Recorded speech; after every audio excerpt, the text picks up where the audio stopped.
Azərbaycan müharibə dövründə. Bilirsiniz ki, 2-ci Dünya müharibəsi başlayanda, belə deyək də, 2-ci Dünya müharibəsi başlayanda bilirsiniz ki, artıq İranda Pəhləvilər rejimi var idi. İran hər nə qədər müharibə dövründə öz bir tərəfini elan etsə də, onun Almanpərəst siyasət yeritməsi digər dövlətdən xoşuna gəlməyəcək. Rıza Şah özünü İranın Führeri adlandıraraq və Hitler tərəfdarı olması, bir tərəfli siyasət yeritməsinə baxmayaraq, Alman xüsusi kəşfiyyat orqanlarının Qafqazda bir növ fəaliyyətini şərait yaradır. Buna görə də Almaniyanın SSR hücumundan sonra SSR 1921 İran-Rusiya və SFSR müqaviləsinə əsas gətirərək və İngiltərənin də Almaniyanın düşmən olduğunu əsas gətirərək və İranın Almanpərəst siyasət yeritməsinə əsas gətirərək 1941-ci ildə Şimali Azərbaycandan Rus qoşunları, İran körfəzinin isə İngilis qoşunları daxil olaraq İranı işğal edir 1941-ci il. Və işğal elə Rıza Şah Pəhləvini taxtdan salırlar, oğlu Məhəmməd Rızanı hakimiyyətə gətirəcəklər. Və belələ İranda hakimiyyət çevrilişi də baş verəcək. Bu vaxt Cənubi Azərbaycan, Təbriz daxil olmaq və bir çox ilə Sovet qoşunlarının tərkibində olacaq. İranda Rusiyanın Cənubi Azərbaycana müdaxiləsi, baxın, 1827 bilirsiniz 2-ci Rus-Qacar müharibəsində, 1915 bu 1-ci Dünya müharibəsində olmuşdu, 1911 Məşrut hərəkatında olmuşdu və bu da 1941 sonuncu müdaxiləsi də bu dövrdə olacaq. Bu vaxt Cənubi Azərbaycanda və İranda hakimiyyət dəyişikliyi İranda demokratik hərəkatın yaranmasına gətirəcək. Demokratik hərəkat yenə də İran Demokratik Partiyasının fəaliyyətinə başlayacaq. Azərbaycanda da Azərbaycan Əyalət Komitəsinin fəaliyyətə başlayacaq və Cənubi Azərbaycanda 1941-1946-cı illərə əhatə edən Milli Azadlıq Hərəkatı dövrü hesab olunur. Bu dövr Pişəvərinin rəhbərliyi altında baş verəcəkdir. Dövrü 3 hissəyə bölünür. 1941-1945 yayı, 1945-in yayı 1945-in dekabrı, 1945-in dekabrı, 1946-nın dekabrı dövrünə belə deyəcək. Birinci mərhələdə nə idi məsələ? Birinci mərhələdə İran rejiminin yaratma siyasətinə qarşı, muxtariyyət sisteminə qarşı, muxtariyyətə, daha doğrusu tələbləri Cənubi Azərbaycan muxtar respublika olmasını istəyirdilər. Həmçinin milli şuurun oyanmasında, milli özünü dəyişin oyanmasında əsas təbliğat işləri var. Hətta bu dövrdə Cənubi Azərbaycana, Şimali Azərbaycanın elm adamları gəlirdi, şairlər gəlirdi, yazıçılar gəlirdi, Şimali Azərbaycanla bağlı təbliğat aparılırdı, necə orada yaşadıqlarını, öz dillərini necə təhsil aldıqlarını deyirdi və burada Cənubları öz tərəfinə çəkməyə çalışırdı. Və konkret olaraq mən sizə bunu deyim ki, Pişəvərə hərəkatının arxasında dayanan SSR olacaq. Yadınızda qalsın. Çünki bu arxalanıdır. Və bu isə Xiyabani hərəkatına fərqli cəhətidir. Yəni Pişəvərini SSR meyilli siyasət edilməsi Xiyabani fərqli cəhət olur. 45-in yayı, 45-in dekabrı. Məhəmməd Rıza Şah Sovet qoşunlarının Cənubi Azərbaycanda olmasından ehtiyat elədiyi üçün birbaşa Cənubi Azərbaycanın qoşun yeritmirdi. Və orada məcburiyyət qarşısında Milli Azadlıq Hərəkatının qarşısı almaq üçün bir siyasət ediləcəkdir. Daxildə separatçılıq siyasəti. Daxildəki tayfaların, digər tayfaların hücumlar təşkil edərək Milli Azadlıq Hərəkatını boğmağa və parçalanmağa çalışır. Buna görə də Pişəvəri 45-ci ilin 2-ci mərhələsində özünü müdafiə qüvvələri, fədai dəstə yaradılacaqdır. Bir də Azərbaycan Demokratik Partiyasını yaradacaq. ADP yaradacaq, sentyabr. 1917 tarixinin oxşar cəhətdir ADP yaranması. Cənubi Azərbaycanın 1917 tarixinin oxşar cəhətdir. Sentyabrda ilk təsis konferans keçiriləcəkdir. Bax, aylarından sıra necə edirsiniz. Oktyabrda iclas keçiriləcəkdir.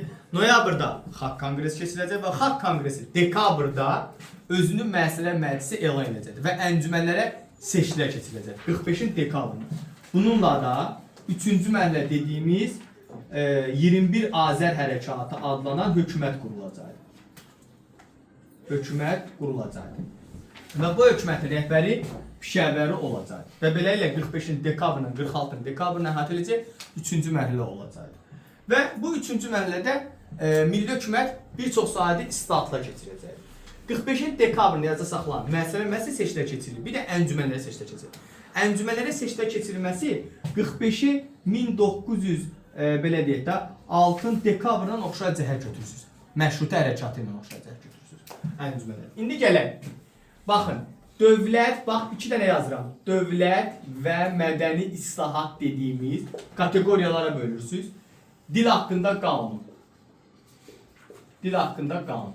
Uşaqlar, bu dil haqqında qanunda adətən Azərbaycan türk dilinin dövlət dili olması haqqında qərar verilir. Və bütün Cənubi Azərbaycanda. Testologiyada bunu bütün İran yazırlar. İranda lazım deyil. Bizim dərdimiz nədir? Cənubi Azərbaycan. Biz hara muxtariyyət istəyirik? Cənubi Azərbaycan.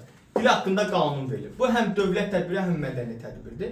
Və 1946-nın yanvarında proses baş verəcəkdir.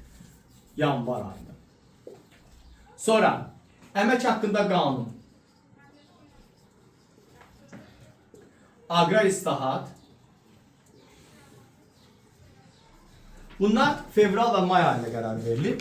Sosial-iqtisadi islahatlar sayılır. Əmək haqqında qanunda nə idi?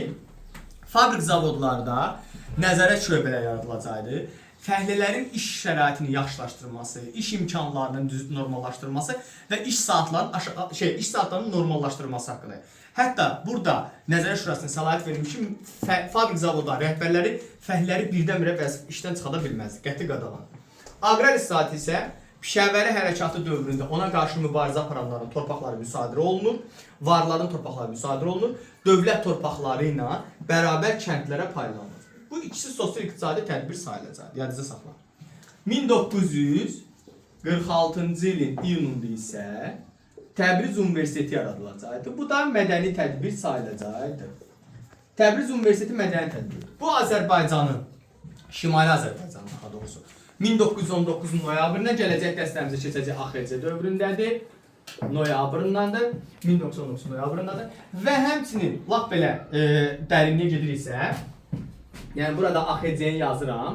Burada da 2-ci Respublika yazıram. Azərbaycan SSR-ni 1920-30-cu illərin oxşayacaq universitetlərin və ali təhsil məsələyə yaradılması. Bu, bunların tədbirləridir. Bu dövrdə artıq 2-ci Dünya müharibəsi qurtarmışdı. SSR ilə ABŞ keçmiş müddətlər bir-birləri arasında münaqişə baş verirdi, soyuqlaşma baş vermişdi. Və bu soyuqlaşmanın səbəblərindən biri də İran məsələsi. İran dövləti İranın daxilində Cənubi Azərbaycanı müxtəlif vermək istəmirdi. Şah hökuməti bunun hər vəzinə qarşısını almaq istəyir. Və bunun üçün məcbur qalır diplomatik yollara əl atacaq. Və beynəlxalq aləmin, yəni SSR ilə ABŞ-ın münasibətlərin pisləşməyindən istifadə edərək bu məsələni həll etməyə çalışır. Birinci gedir Stalinə. Əhməd Qəvvamdır, İran tülküsü adlı ləqəbi verilir. Yəni Stalinə aldıdan yeganə insandır, mənə görə bəlkə də. Əhməd Qəvvam gedir Stalinin hüzuruna, bildiyiniz hüzuruna gedir, hətta mənbələrdə deyir ki, diz çöküb, yalvarır ki, bəs İranı parçalama, sən İrandan qoşunlarını çək, Cənubi Azərbaycan, çünki İranda Sovet qoşunları olsa, İran qoşunları ora müdaxilə etsə, bir güllə atsa, avtomatik kimə müharibə eləyir İran? SSR-yə. SSR-in qabağı deyil axı İran, ona görə də eləyənmir. Sən İrandan qoşunlarını çək, mən sənə Şimali İrandakı olan neft konsorsiyalarını, yəni neft mədənlərinin istifadəsini sənə verir. Təbii ki, Stalin bununla razılaşır. Mirzəfər Bağırov nə qədər yalvarsa da ki, razılaşır və Cənubi Azərbaycanda İran qoşunlarını geri çəkəcəkdir 46-cı ildə. Əhməd Qəvvam bu məsələni həll edəndən sonradan o İran neft konsorsiyalarını vermir onsuz da SSR-yə. Geri çəkəcək. Bundan sonra məsələni BMT-yə qaldır. BMT-də hər nə qədər xalqların öz müqəddəratı məsələsi öz əksini tapsa da, özün əsasnaməsində, İngiltərə və ABŞ-ın SSR-yə qarşı düşmən münasibəti olması Cənubi Azərbaycan xalqının muxtariyyət tələbini görməzdən gəlirlər və bunu İranın parçalanması kimi qiymətləndirərək İranın ərazi bütünlüyünü tanıyırlar. Və beləliklə İran məsələsi beynəlxalq səviyyədə də tamamilə İran ərazisi, Cənubi Azərbaycan məsələsi İran ərazisi kimi təsdiqlənir. Bundan sonra Əhməd Qəvvam 46-nın dekabrında İran qoşunlarını Cənubi Azərbaycana yeridir. Dekabrda yeridir və atışmalar baş verir. Bu atışmalarda milli hökumət məğlub olur.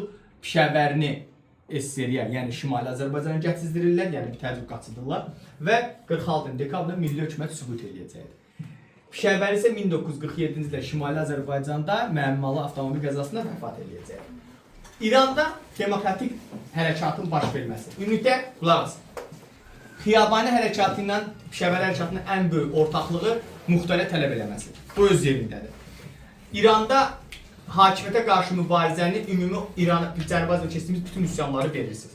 Amma Pişəvərinin xiyabanından fərqli cəhəti SSRİ-yə, yəni Sovet hakimiyyətinə arxalanması, sonra universitet açması, baxın, mədəni tədbir demirəm, mədəni tədbirində ortaq götürülür. Universitet açması, bunlar əmək haqqında qanun qəbul edilməsi, bunlar hamısı var idi. Bir də Cənubi Azərbaycanın Xiyabanı dövründə rəsmi qəzet orqanı təcəddüd etsə, burada Azərbaycan qəzeti veriləcək. Başa düşdünüz? Bu da sizin Cənubi Azərbaycan